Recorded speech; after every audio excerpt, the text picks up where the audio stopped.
On the afternoon of May 19, 1920, 10 men were killed in a gunfight that lasted less than 15 minutes on a street barely wide enough for 2 cars to pass. The street was Mate Street in Matewan, West Virginia, a town of roughly 1,000 people crammed into half a square mile between a river and a railroad track. By the time the shooting stopped, 7 private detectives, 2 coal miners, and the town's mayor lay dead or dying in the mud. 14 months later, that 15 minutes of gunfire had put 10,000 armed men on the march, triggered the largest armed insurrection on American soil since the Civil War, and forced the President of the United States to send in the Army and the Air Corps to bomb American citizens in their own country. All of it traces back to that one street, in that one town, on that one afternoon. But to understand why a gunfight in a place most Americans have never heard of could set off something that large, you have to understand what coal had built in southern West Virginia, and what it meant to live inside the thing it built. West Virginia produced 489,000 tons of coal in 1869. By 1889, that number was nearly 5 million tons. By 1917, it was 89 million. That kind of growth doesn't happen gradually. It happens like a detonation. The railroads punched through the mountains, the Norfolk and Western, the Chesapeake and Ohio, the Virginian, and the mines opened behind them, and the people came pouring in. From the surrounding hollows, from the deep south, from Hungary, Italy, Poland, wherever men were desperate enough to go underground for a living. The number of mine workers in the state went from fewer than 4,000 in 1880 to tens of thousands by the turn of the century. Mingo County, where Matewan sits, went from about 11,000 people in 1900 to nearly 20,000 by 1910. By 1950, it would peak at over 47,000. Almost every one of those people was there because of coal. Coal powered the railroads. Coal powered the streetcars. Coal heated the homes and fed the furnaces that were building the industrial economy of the entire nation. And the men who owned the mines understood exactly what that meant. It meant they could write their own rules. The coal companies didn't just hire these men. They housed them. They fed them. They built the towns from scratch. The houses, the stores, the churches, the schools, even the recreation halls. By 1930, there were an estimated 465 company towns in West Virginia, the majority in the southern counties. Before the Great Depression, more than 90% of miners in southern West Virginia lived in company-owned housing. Think about that number for a moment. 90%. The company didn't just sign your paycheck. The company was your landlord, your grocer, your doctor, and in many practical respects, your government.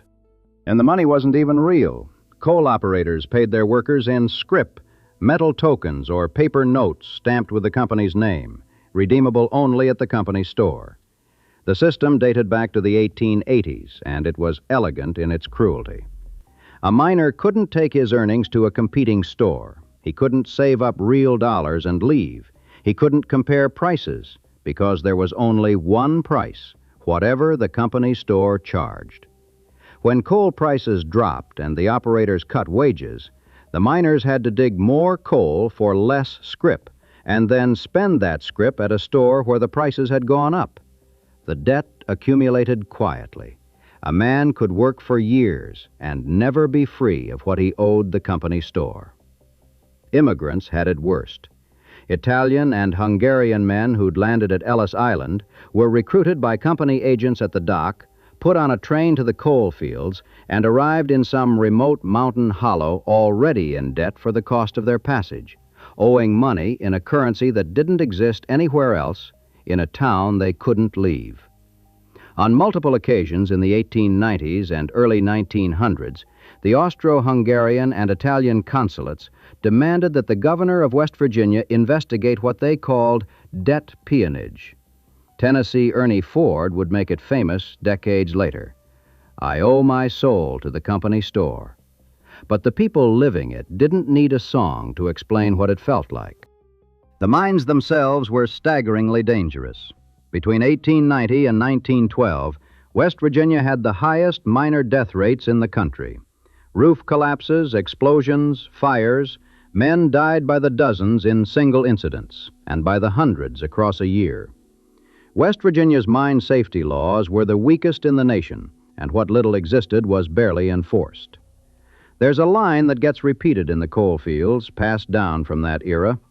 If you got a mule killed in the mines and you were in charge, you could lose your job over it. If you got a man killed, he could be replaced. So here was the arrangement. You lived in a house the company could take back. You were paid in money that only worked in one place. You worked in conditions that could kill you on any given Tuesday. You had signed a yellow dog contract as a condition of employment, a legal document pledging that you would never join a union and giving the company the right to fire you instantly if you did.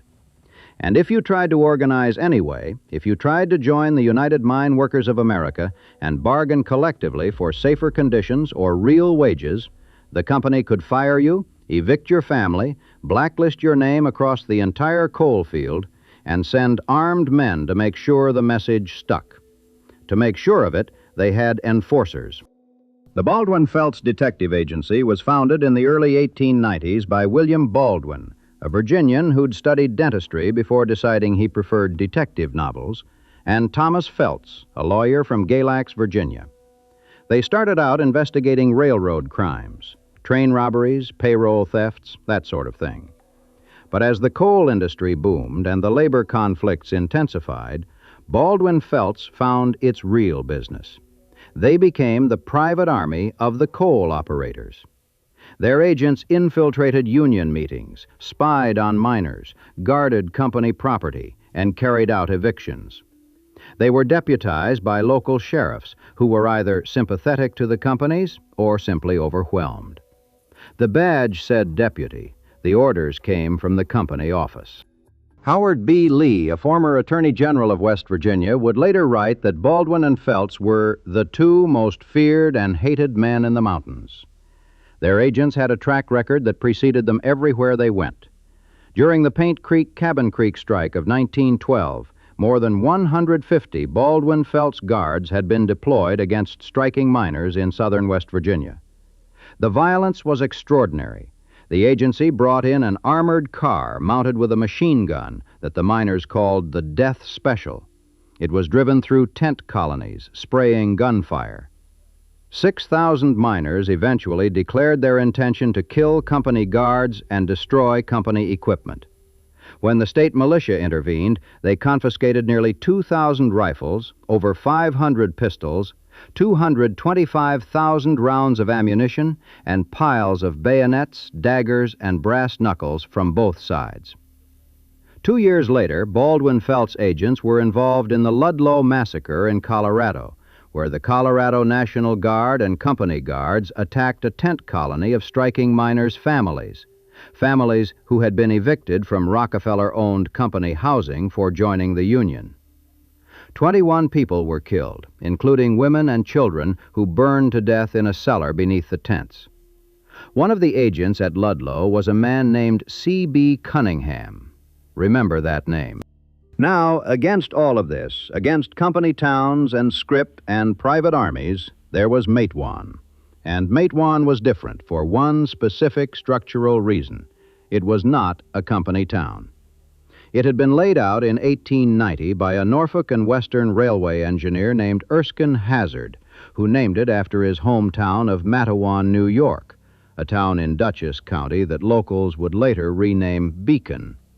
The spelling drifted, the pronunciation changed, but the town stuck. It was incorporated as an independent municipality on February 21, 1895, the same year Mingo County itself was carved out of Logan County. It had its own elected mayor. It had its own police chief. It was a commercial hub, boarding houses, general stores, saloons, a hardware store run by the Chambers family, a hotel called the Urias, a hospital that opened in 1905 serving the miners who worked the surrounding collieries, but not owned by any single operator. The Matewan Depot handled both passenger and freight traffic for the Norfolk and Western, serving a surrounding population of nearly 7,000. In a region where the coal companies controlled nearly everything, Matewan was a crack in the wall. It was the one place in the Tug Fork Valley where a miner could walk freely, speak freely, and organize without standing on company property.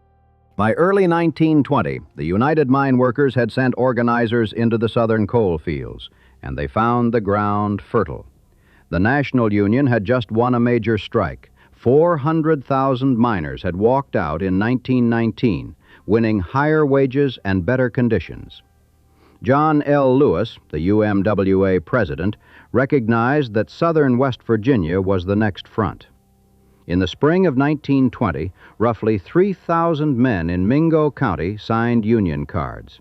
They signed them knowing it could cost them their jobs and their homes. The Stone Mountain Coal Corporation, the dominant operator in the area, fought back exactly the way everyone expected: mass firings, harassment, and evictions. This is where two men enter the story, and without them, none of what followed would have happened the way it did. Cabell Testerman was the mayor of Matewan. Sid Hatfield was the police chief. Testerman had appointed Hatfield in 1919, and the choice raised eyebrows among what passed for respectable society in the town. Hatfield was not a polished man. He'd been born in 1893 in Blackberry, Kentucky, just across the Tug Fork, the 10th of 12 children, 9 of whom survived infancy. His father was a tenant farmer. His grandfather was a half-brother to the grandfather of William Anderson Devil Anse Hatfield, which made Sid a distant relation to the most famous feudist in American history, though the feud was long over by the time he came along. He'd worked on the family farm as a boy, gone into the coal mines as a teenager, and then become a blacksmith. He was small, wiry, and had a reputation for hard living and fighting. People called him Smilin' Sid because of the gold caps on several of his upper teeth. What Testerman saw in Hatfield was someone who wouldn't be bought. The Baldwin-Felts agents had offered both men substantial bribes, reportedly $500 for the mayor, plus permission to station machine guns on rooftops in town. Testerman and Hatfield refused.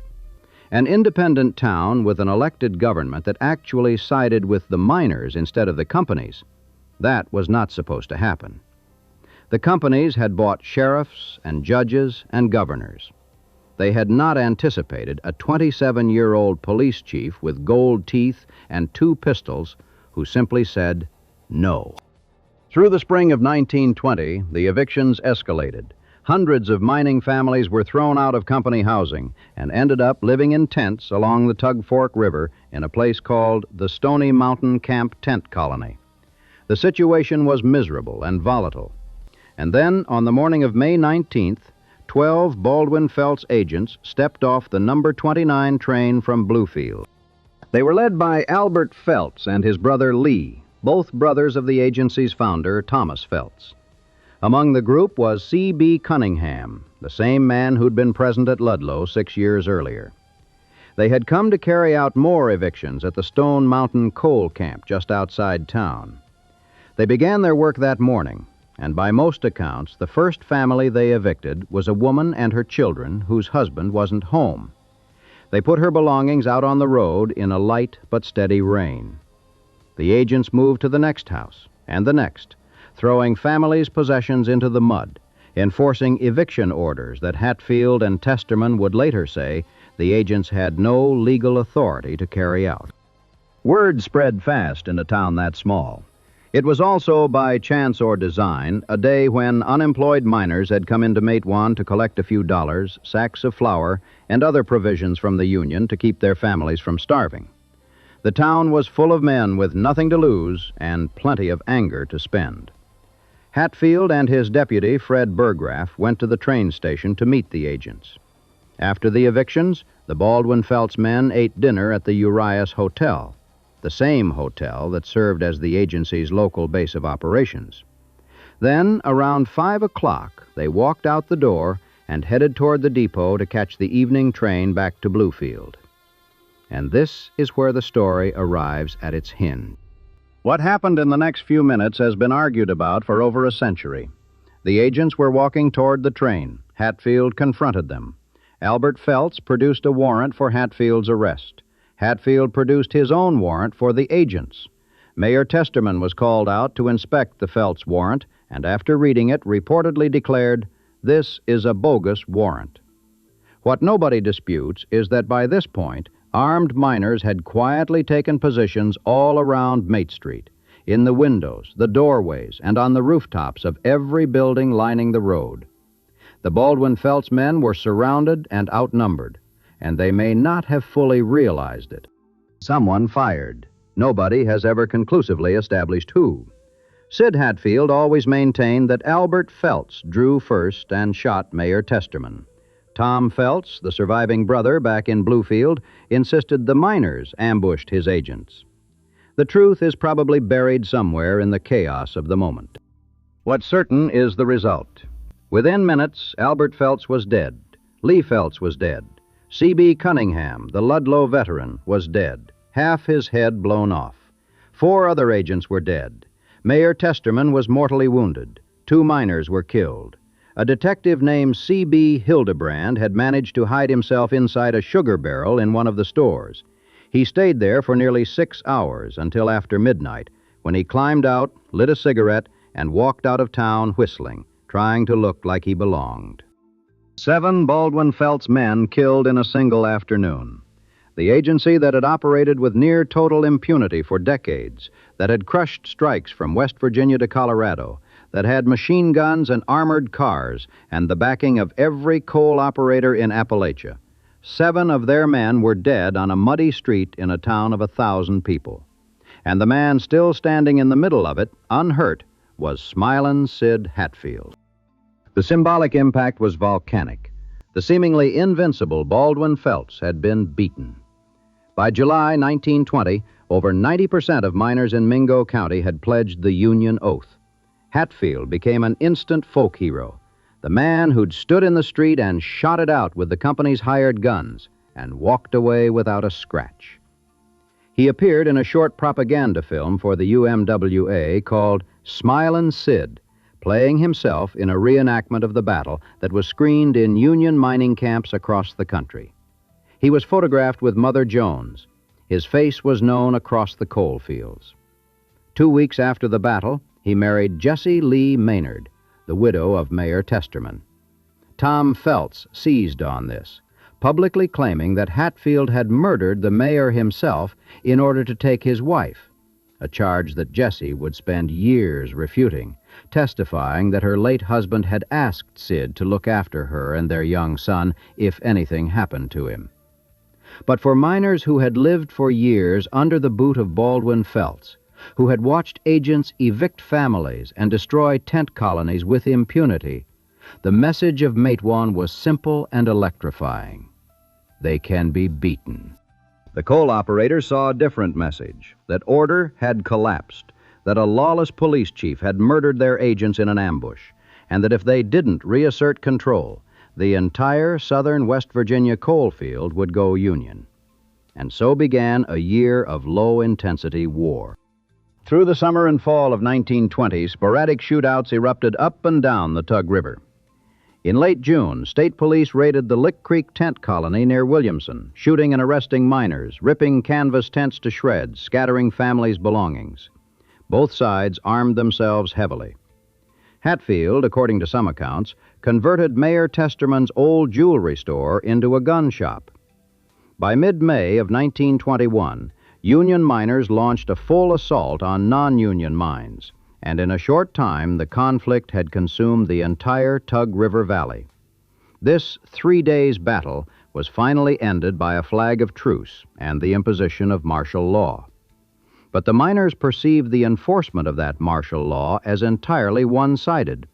Hundreds of miners were arrested, often for minor infractions, while mine guards operated freely.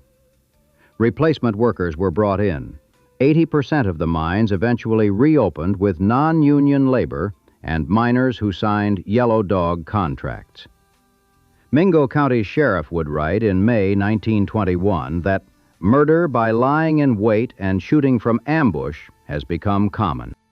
And through all of it, there was a spy sitting in the middle of the miners' operation. Charles Everett Lively was a Baldwin-Felts operative, drawing $225 a month plus expenses, a substantial sum, more than most miners earned in 2 months. His coal mining roots let him move comfortably among working men, but the mines held no appeal for him. He had already killed a striking miner in Colorado, a Swedish immigrant named Swan O'Lean, shot in a saloon in Levita during the Coalfield War. He'd done jail time voluntarily in Colorado just to infiltrate locked-up miners. Now he was in Matewan, where he had opened a restaurant directly beneath the UMWA office. His restaurant became a hangout for union miners. Local leadership held meetings there. Lively was so trusted that he served as a bodyguard for Mother Jones herself and became a union delegate representing a local chapter. All along, every conversation, every plan, every name went straight back to Tom Felts and the coal operators. Lively was, by any measure, one of the most effective intelligence assets in American labor history, and no one suspected a thing. Hatfield's murder trial began on January 26, 1921, in Williamson, and it became a national spectacle. He posed for reporters, gave interviews, fed the legend. The defense, led by attorney Harold Houston, systematically dismantled the prosecution's witnesses, most of them paid company agents with obvious biases. On March 21st, Hatfield and 15 co-defendants were acquitted. He returned to Matewan a hero. But Tom Felts wanted him dead. That was never really in question. 2 of Felts's brothers were in the ground because of what happened on Mate Street, and acquittal in a Mingo County courtroom was not the kind of justice the agency recognized. Authorities in company-friendly McDowell County obligingly indicted Hatfield and his friend Ed Chambers on a separate charge, dynamiting a coal tipple in Mohawk. It was a charge almost certainly manufactured with Lively's help, designed to do one thing: get Sid Hatfield onto ground where the companies controlled the law. On August 1st, 1921, Sid Hatfield and Ed Chambers traveled to the McDowell County seat of Welch to stand trial. They were unarmed. Their wives were with them. The McDowell County sheriff, a distant relative of Sid's, had promised them full protection. It was a promise that was not kept. People packed the sidewalks to watch as the now famous couples made their way to the courthouse, which sits on a hill in the center of town. As the 2 couples climbed the stone stairs of the courthouse, a group of men stood near the entrance. Among them was Charles Lively. Hatfield looked up, recognized some faces, raised his hand, and said, "Hello, boys." Then the guns came out. Hatfield was hit in the arm, then 3 or 4 times in the chest. He died almost instantly, his body sliding down the steps. Chambers was shot repeatedly: neck, chest, arms, back. His wife threw herself over him. Lively walked down the stairs and fired 1 more round into the back of Ed Chambers' head. None of the assassins were ever convicted. They claimed self-defense against 2 unarmed men accompanied by their wives on a public courthouse stairway in broad daylight. The bullet marks are still visible in the sandstone steps today. 2 days later, more than 2,000 people crowded into Matewan for the funeral. Pallbearers carried the 2 caskets through town and across a footbridge over the Tug Fork into Kentucky, up a hill to the cemetery at Buskirk. It rained in torrents. Jesse Hatfield and Sally Chambers sat by the caskets in the downpour as the crowd thinned. Word of the murders spread through the mining camps like a lit fuse traveling through black powder. And this time there would be no speeches, no petitions, no trials. This time the miners were going to war. Within days, thousands of Union men began gathering at Lenz Creek near Marmette, a small town just outside the state capital of Charleston. On August 7th, UMW leaders Frank Keeney and Fred Mooney held a rally, and then went to see Governor Ephraim Morgan, presenting him with a list of the miners' demands. End martial law in Mingo County. Free the jailed miners. Restore constitutional rights. Morgan rejected them. That settled it. A Baptist minister and part-time miner named John Wilburn stood before the assembled men and delivered a line that would echo through the century. It is time to lay down the Bible and take up the rifle. By August 24th, an army had formed. The estimates vary: 10,000, 13,000, 15,000. Many were World War I veterans. They knew how to fight. They organized themselves into military-style units with guards, patrols, and password systems. They commandeered Chesapeake and Ohio freight trains, christening one the Blue Steel Special. They tied red bandanas around their necks to identify friend from foe in the dense mountain forests, which is how they got their name, the Redneck Army. And the makeup of that army was something that wasn't supposed to be possible in 1921 America. White Appalachian hill folk marched alongside black miners, alongside Polish and Hungarian and Italian immigrants, the same groups the coal companies had deliberately kept separated in segregated camps to prevent exactly this kind of solidarity. Matewan itself had been one of the few towns in the region where black and white children attended school together. Now their fathers were marching together, and at one point during the gathering, according to one account, black and white miners held cafeteria workers at gunpoint until they were all served food in the same room, refusing to be separated for meals. Nobody would call it a utopia of racial harmony, but they all understood that if they did not work together, they could not work at all. Their objective was Mingo County, 60 miles to the south, where jailed Union miners awaited, and the mine guard system held absolute power. But between them and Mingo stood Logan County, and Logan County belonged to Don Chafin. Sheriff Don Chafin was the coal operator's man in Logan, and he had been building for exactly this moment. The Logan County Coal Operators Association financed his preparations. 3,000 deputies, militiamen, and mine guards assembled along Blair Mountain, a ridgeline that stood directly in the miners' path. Machine gun nests, trenches, fortified positions commanding every approach. No armed mob will cross the Logan County line, Chafin declared. He had built, with private money, the largest armed force in the country that wasn't technically a government. On August 25th, the Secretary of War sent Brigadier General Henry Bandholtz to West Virginia. Bandholtz was a veteran of the Philippine campaigns and had served as Provost Marshal for the American Expeditionary Force in France. He knew how to end rebellions. Keeney and Mooney tried to call off the march after meeting with Bandholtz, who warned that violence would destroy the Union. They almost succeeded. A temporary ceasefire formed. Some miners turned back. Then, on August 27th, Chafin's forces raided the town of Sharples, and deputies opened fire on miners. 2 men were killed. Rumors spread that bodies were stacked in the streets. The ceasefire dissolved. By August 28th, 10,000 armed men had massed near the border of Logan County. The fighting began in earnest on the night of August 30th. John Wilburn, the minister who'd called for rifles over Bibles, led 70 men, including 2 of his sons, up Blair Mountain in the dark. At dawn, they encountered Chafin's deputies. A firefight erupted. Deputy John Gore, an infamous mine guard, was shot and killed. A miner named Eli Kemp fell. Wilburn put a bullet through Gore's head to make sure he was finished.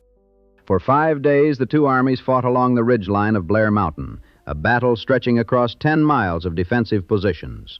Machine guns raked the advancing miners from fortified nests above. Approximately 1 million rounds were fired, a staggering number for a conflict most Americans have never heard of, more ammunition than was expended in many individual engagements of World War I. Miners operated their own machine guns from shallow trenches, using terrain they'd learned from a lifetime of walking these mountains. Estimates suggest between 50 and 100 miners were killed, with hundreds wounded. Chafin's side lost around 30. And then something happened that had never happened before on American soil and hasn't happened since in quite the same way. Chafin chartered 3 private biplanes and sent them over the miners' positions. They dropped homemade bombs, pipe bombs loaded with gunpowder, nuts, and bolts for shrapnel, plus canisters of nausea-inducing gas. As the historian James Green later wrote, something extraordinary happened on Spruce Fork Ridge that day. American citizens were being subjected to aerial bombardment on their own soil. On orders from General Billy Mitchell, the same Billy Mitchell who would later be court-martialed for his advocacy of air power, Army bombers flew from Maryland for aerial surveillance. One Martin bomber crashed on the return flight, killing the crew. At least one of the homemade bombs failed to detonate. The miners recovered it, and months later it would become the most devastating piece of evidence at the treason trials, proof that the companies had waged aerial warfare against workers. On September 1st, President Warren G. Harding issued a formal proclamation ordering the miners to disperse. By September 2nd, some 2,100 federal troops had arrived with heavy equipment. And here is the thing that tells you the most about who these men were. They laid down their arms. Not because they were beaten, they had nearly broken through to Logan at several points, but because many of them had carried those same rifles in France 3 years earlier, fighting under the American flag. They would not fire on soldiers wearing it. They surrendered peacefully, hiding their weapons in the hills, and went home. The miners had gone to war not against the United States, but against a system that had purchased the law and used it as a weapon.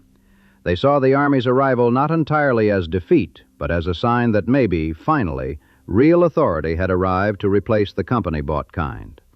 They were, in that hope, largely wrong. The aftermath was brutal. 985 miners were indicted for murder, conspiracy, accessory to murder, and treason against the state of West Virginia. Treason, for marching to demand constitutional rights they'd been denied for a generation. Most were acquitted by sympathetic juries. The unexploded bomb did its work at Bill Blizzard's trial, and he walked free. But others went to prison, and the last weren't paroled until 1925. The legal battles drained the UMWA's treasury. Membership in West Virginia collapsed from over 50,000 to roughly 10,000. The UMWA district that included Matewan lost its local autonomy. The companies had won. The Union would not fully organize southern West Virginia until 1935, when the New Deal finally enshrined workers' right to bargain collectively. Tom Felts, who had sent his brothers to Matewan and his agents to kill Sid Hatfield, died in 1937 at 69. William Baldwin had died the year before at 75. 4 months before his death, Felts formally dissolved the Baldwin-Felts Detective Agency. State and federal legislation had outlawed the use of private detectives for spying on or harassing workers, and public opinion had turned against the guard system after 3 separate congressional investigations exposed the brutality. Most of the agency's files were destroyed. Whatever was left ended up at the Eastern Regional Coal Archives in Bluefield, the same town the agents had ridden the train from on the morning of May 19, 1920. Charles Lively, the spy who had sat in his restaurant beneath the UMWA office feeding intelligence to the company while Union men ate his food and planned their futures in his dining room, was never convicted of anything. He claimed self-defense for killing Hatfield and Chambers on the courthouse steps. He went on living. He had killed no fewer than 3 men in his lifetime, in 2 states, and walked free every time. Matewan itself continued in the particular way that small Appalachian towns continue, stubbornly, against accumulating odds. The coal kept the town alive, and the river kept trying to kill it. Flooding was not an occasional problem. It was the defining condition of the place. In 1953, 4 floods hit in the months of February and March alone. There were devastating floods in 1957 and 1963. In 1974, a representative from the Army Corps of Engineers delivered a verdict that surprised no one in Matewan. The town, he said, had the worst flooding problem in the entire United States.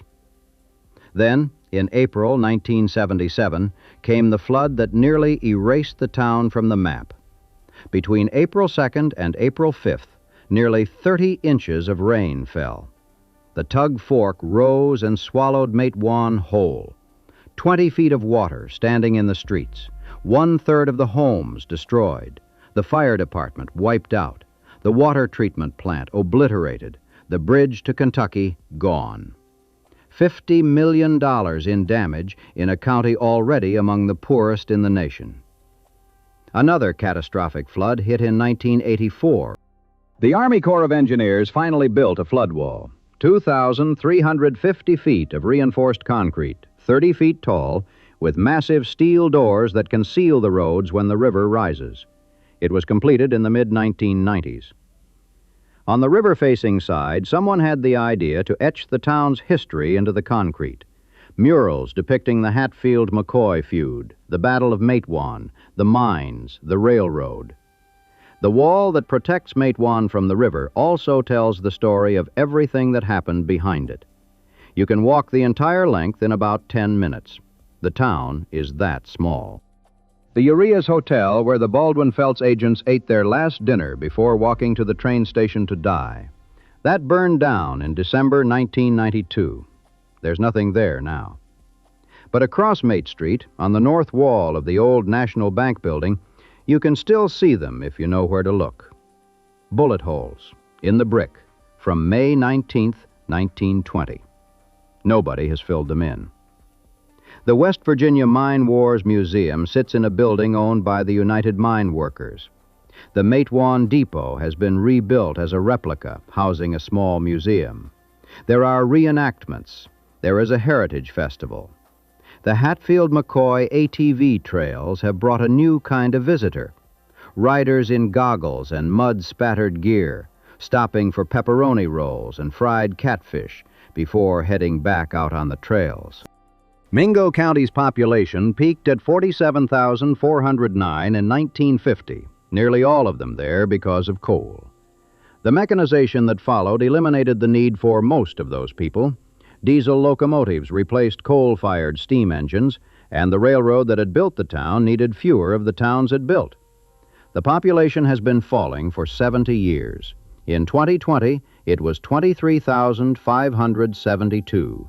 The lowest since 1910.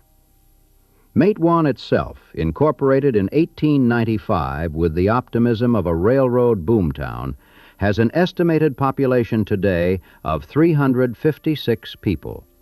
Median household income is around $16,000 a year. The poverty rate is over 41%. Mate Street is still there. The railroad tracks still run through town. The Tug Fork still pushes against the flood wall. And in the brick of a building that was standing when Sid Hatfield was standing, there are holes where the bullets went in and never came out. 106 years, and the wall still holds the evidence. The men who fired those shots are long gone. The agency that hired the men they were shooting at is long gone. The coal company that hired the agency is long gone. The union that organized the miners who did the shooting has dwindled to a fraction of what it was. The town itself is a fraction of what it was. But the brick remembers. The brick has not been patched or plastered over or replaced. Someone at some point decided that the holes should stay. And so they have.